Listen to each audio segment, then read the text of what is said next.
Angamaly urban സഹകരണ സംഘം തട്ടിപ്പിൽ സഹകരണ വകുപ്പ് ജോയിന്റ് രജിസ്ട്രാറോട് റിപ്പോർട്ട് തേടിയെന്ന് മന്ത്രി വി എൻ വാസവൻ. വ്യാജ വായ്പ തട്ടിപ്പിൽ സഹകരണ നിയമം 65-ാം വകുപ്പ് പ്രകാരം അന്വേഷണം ആരംഭിച്ചുവെന്നും ക്രമക്കേട് നടത്തിയവർക്കെതിരെ നടപടി സ്വീകരിക്കുമെന്നും മന്ത്രി പറഞ്ഞു.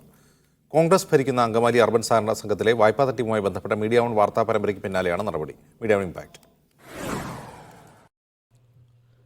കോൺഗ്രസ് ഭരിക്കുന്ന അങ്കമാലി അർബൻ സഹകരണ സംഘം തട്ടിപ്പിൽ 100 കോടിയോളം രൂപയുടെ നഷ്ടമാണ് സംഘത്തിന് സംഭവിച്ചിരിക്കുന്നത്.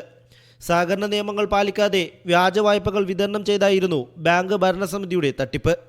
തട്ടിപ്പുമായി ബന്ധപ്പെട്ട് സഹകരണ വകുപ്പ് ജോയിന്റ് രജിസ്ട്രാർ നൽകിയ പരാതിയിൽ പോലീസ് അന്വേഷണം നടക്കുന്നതിനിടെയാണ് സഹകരണ വകുപ്പ് മന്ത്രിയുടെ ഇടപെടൽ. വായ്പാ തട്ടിപ്പുമായി ബന്ധപ്പെട്ട് സമഗ്ര അന്വേഷണം നടത്തുമെന്നും നിക്ഷേപകരെ സംരക്ഷിക്കുമെന്നും മന്ത്രി പറഞ്ഞു. എന്താണോ സംഭവം നടന്നത് എന്ന സംബന്ധിച്ച് റിപ്പോർട്ട് കിട്ടിയതിന് ശേഷം തുടർ നടപടികളെക്കുറിച്ചുള്ള കാര്യങ്ങൾ ആലോചിക്കുകയും നടപ്പാക്കുകയും ചെയ്യും. ആ ഭരണസമിതി കാട്ടിയിട്ടുള്ള ഏത് തരത്തിലുള്ള ക്രമക്കേടായിരുന്നാലും അതിനെതിരെ ശക്തമായ നിയമപരമായ നടപടി സ്വീകരിക്കും. സഹകരണ വകുപ്പ് ജോയിന്റ് രജിസ്ട്രാർ അങ്കമാലി പോലീസിന് നൽകിയ പരാതിയിൽ ബാങ്ക് ഭരണസമിതി അംഗങ്ങൾ ഉൾപ്പെടെയുള്ളവരെ പ്രതിയാക്കി പോലീസ് കേസെടുത്തിട്ടുണ്ട്. തട്ടിപ്പുമായി ബന്ധപ്പെട്ട് പ്രമുഖ വ്യവസായികൾക്കും രാഷ്ട്രീയക്കാർക്കും പങ്കുണ്ടെന്ന ആരോപണവും നിക്ഷേപകർക്കുണ്ട്. Rafi Kareem, media one, Kochi.